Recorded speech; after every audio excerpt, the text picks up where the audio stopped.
दोस्तों कल्पना कीजिए, एक ऐसा समय जब अखबारों पर ताले लगे थे, नेताओं को रातों रात जेल में डाल दिया गया था और आम जनता की आवाज को भी दबा दी गई थी। आज हम बात करेंगे भारत के इतिहास के सबसे विवादित फैसले की, 1975 की इमरजेंसी। आखिर क्यों प्रधानमंत्री इंदिरा गांधी को ऐसा कदम उठाना पड़ा? क्या यह देश बचाने के लिए था या अपनी कुर्सी बचाने के लिए था? आइए समझते हैं इस पूरी कहानी को आसान भाषा में।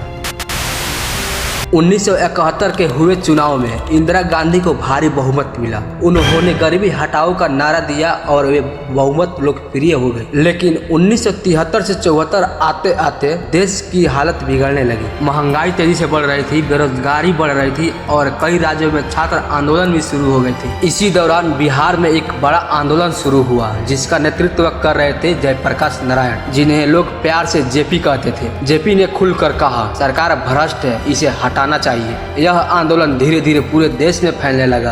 12 जून 1975 एक ऐसा दिन जिसने पूरा इतिहास बदल दिया। इलाहाबाद हाई कोर्ट ने फैसला सुनाया कि इंदिरा गांधी ने 1971 के चुनाव में कुछ सरकारी संसाधनों का गलत इस्तेमाल किया था। फिर अदालत ने उनके चुनाव को रद्द किया। 6 साल तक चुनाव लड़ने पर रोक भी लगा दिया। अब सवाल था, क्या वे प्रधानमंत्री की पद छोड़ेगी?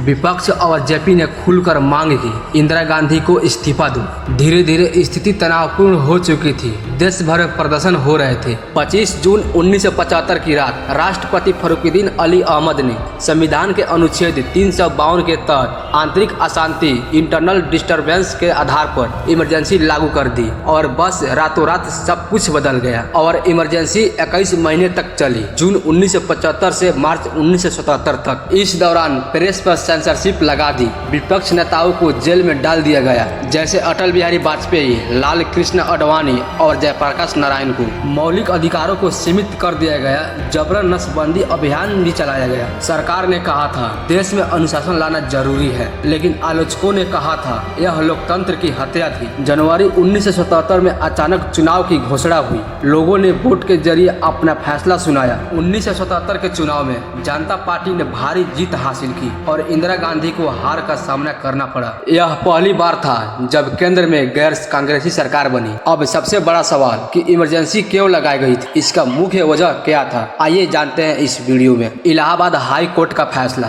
जेपी आंदोलन का दबाव, सत्ता बचाने की कोशिश और राजनीतिक अस्थिरता और बढ़ते विरोध। कुछ लोग इसे देश बचाने का कदम मानते हैं तो कुछ इसे लोकतंत्र पर हमला कहते हैं। दोस्तों, 1975 की इमरजेंसी हमें यह सिखाती है कि लोकतंत्र में जनता की आवाज सबसे बड़ी ताकत होती है। आप क्या सोचते हैं, क्या इमरजेंसी जरूरी थी या गलत फैसला? नीचे कमेंट में जरूर बताइए। वीडियो पसंद आए तो लाइक करें, शेयर करें और चैनल को सब्सक्राइब करना मत भूलिए। जय हिंद।